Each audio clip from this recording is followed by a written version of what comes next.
Okay, welcome. Hi. I know, I'm back. Same day, same outfit, different video. Okay, so I got an idea. I'm gonna do a sort of audiobook thing on here with my Marauders fanfiction, my All the Young Dudes adaptation thing.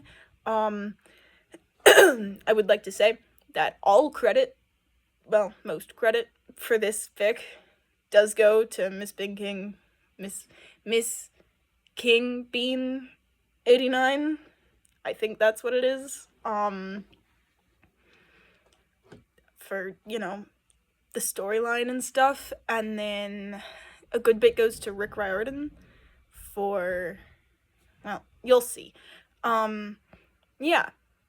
But Asher's mine, and his siblings are mine, and his, family is mine. But that's, all I own. So, let's get started with chapter 1. Yay! Okay. Gotta get into character now. He stood nearly completely still in front of the mirror, just staring at his reflection.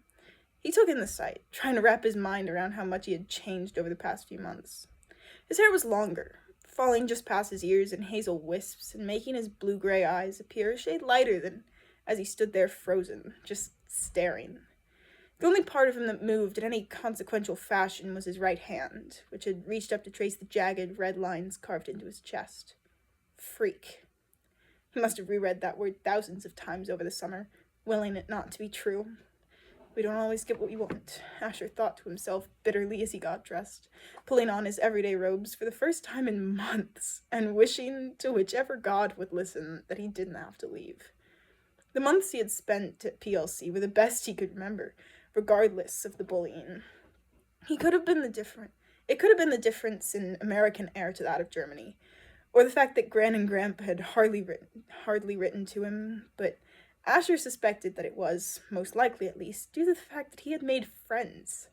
Actual, real friends. Hey, kiddo, you almost done in there? The gate's almost ready. Lee's voice was slightly muffled, coming from the other side of the bathroom door, but it made Asher smile nonetheless, as he took a deep breath before opening the door and exiting the bathroom. The cabin he shared with Lee Fletcher, Nico D'Angelo, and Will Sullis was rather small, and only 2 sets of bunk beds in total. The small housing unit was filled mostly by what little personal items the 4 boys had between them, as well as an old dust-covered couch and a small wooden table with one leg that was shorter than the others, so that it wobbled precariously.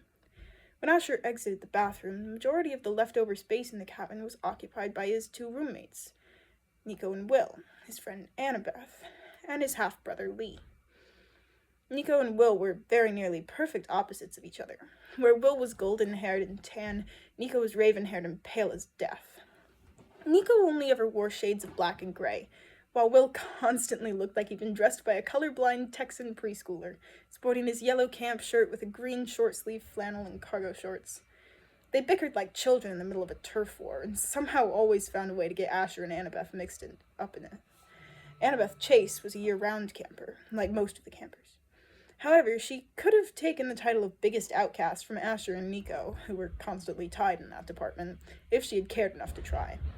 She had blonde, curly hair that coupled nicely with her storm-gray eyes.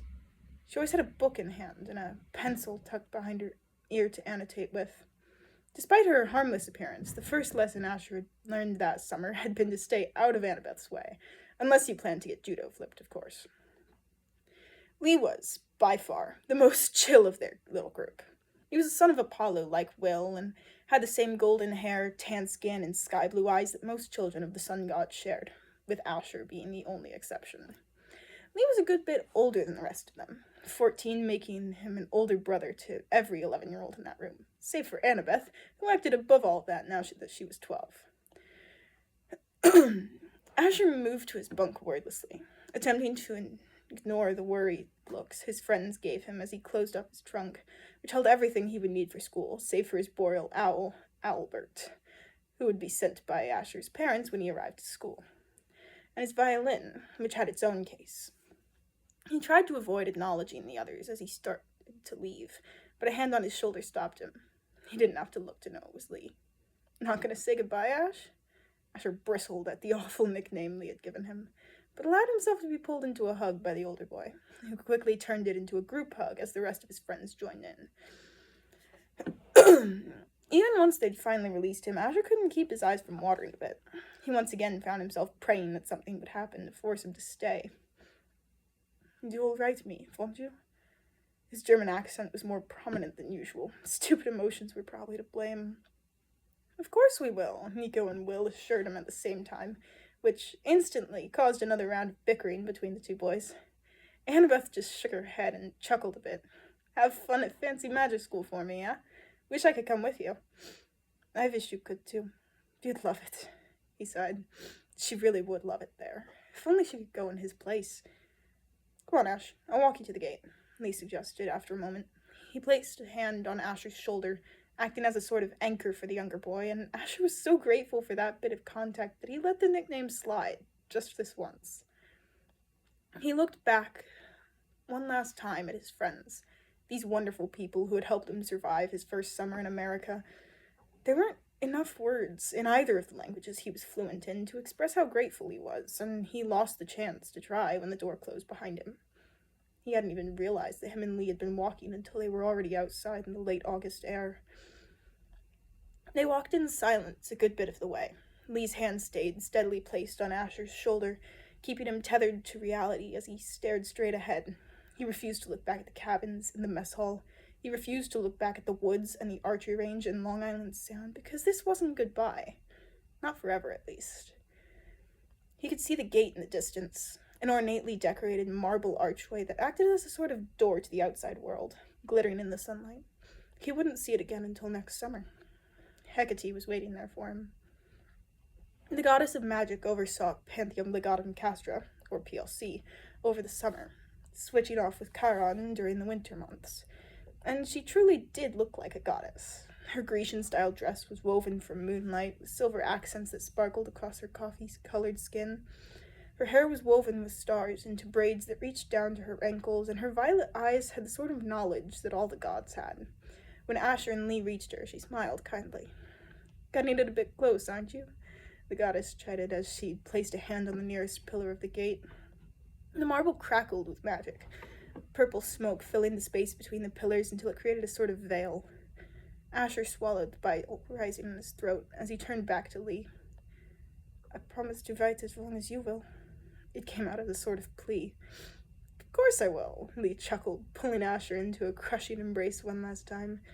"As long as you promise to have fun and make a lot of friends." He pulled away from the hug to ruffle Asher's hair. The younger boy hissed and immediately reached up to fix it, glaring softly at his friend that had somehow become an older brother figure on par with Logan. Yeah, whatever," Asher muttered, eyes filling with tears that he wouldn't let fall. He gave Lee one last quick hug before making himself step away. He stepped slowly into the portal Hecate had created and looked back just in time to give Lee one last half-smile before the image of camp disappeared. Yay! That's the end of chapter 1. I'll do chapter 2 at some point. It's just gonna be a different video. I gotta blow my nose, because stupid winter, right? It's cold again. Okay, so I'll see you guys in a little bit, and stay safe out there, guys. Have fun. Hope you're doing fun stuff today. Bye!